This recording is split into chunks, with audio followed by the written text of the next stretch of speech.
नमस्कार दोस्तों। हर हर महादेव। वीणा Deepak Soni YouTube channel में आपका स्वागत है। आज मैं आपको सातुड़ी तीज की पूजा विधि बताती हूँ। किस प्रकार हम सातुड़ी तीज माता की पूजा विधि करेंगे, तलाई बनाएंगे और नीमड़ी माता की कहानी से इस वीडियो में मैं आपको संपूर्ण पूजा विधि बताती हूँ किस प्रकार हमें सातुड़ी तीज की पूजा करनी चाहिए। सातुड़ी तीज पर सवा किलो सवा पाव के सत्तू बनाने चाहिए। सत्तू अच्छी तिथि या वार को देखकर बनाने चाहिए। मंगलवार शनिवार को सत्तू नहीं बनाए जाते हैं।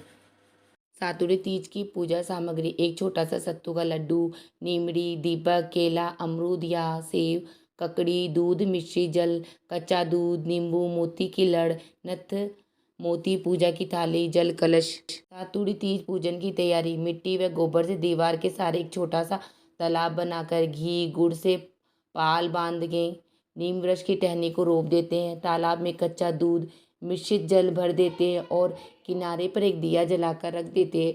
नींबू, ककड़ी, केला, सेब, सत्तू, रोली, मूली, अक्षर आदि थाली में रख लेते। एक छोटा लोटे में कच्चा दूध ले लेते हैं।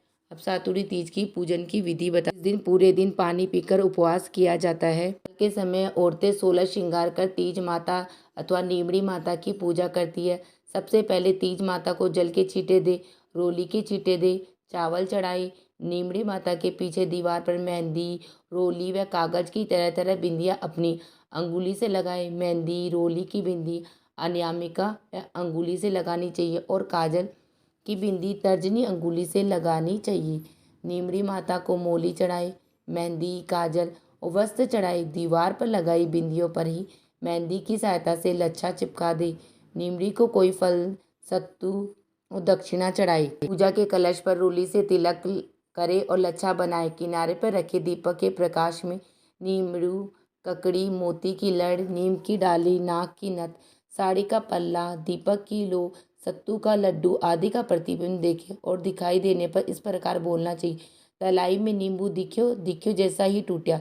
इस तरह बाकी सभी वस्तुओं के लिए एक एक करके बोलना चाहिए। इस तरह पूजन करने के बाद सातुड़ी तीज माता की कहानी सुनी जाती है या कथा सुनी जाती है। नीमड़ी माता की कहानी सुनी जाती है।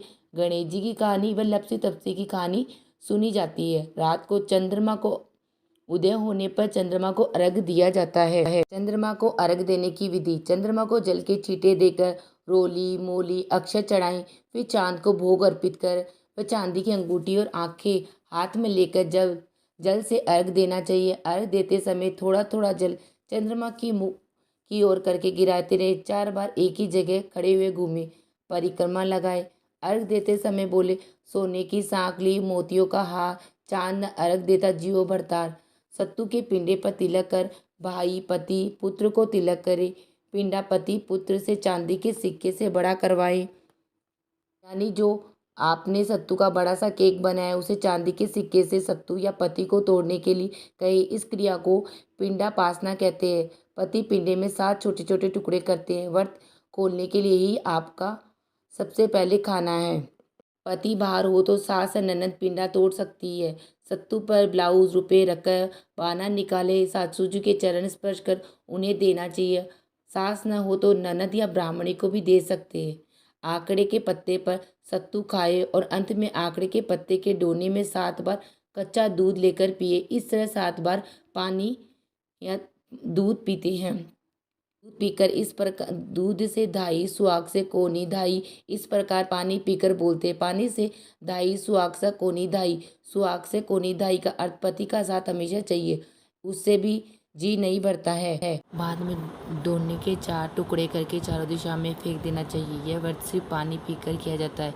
चांद उदय हो नहीं दिख जा पाए तो चांद निकलने का समय टालकर आसमान की ओर अर्घ देकर व्रत खोल सकते हैं। गर्भवती स्त्री फलाहार कर सकती है। इस तरह तीज माता की पूजा संपन्न हुई। आज सबको मेरी पूजा विधि कैसी लगी मुझे कमेंट बॉक्स में कमेंट करके ज़रूर बताना। मेरी वीडियो अच्छी लगी तो वीडियो को लाइक करना और चैनल को सब्सक्राइब करना। हर हर महादेव।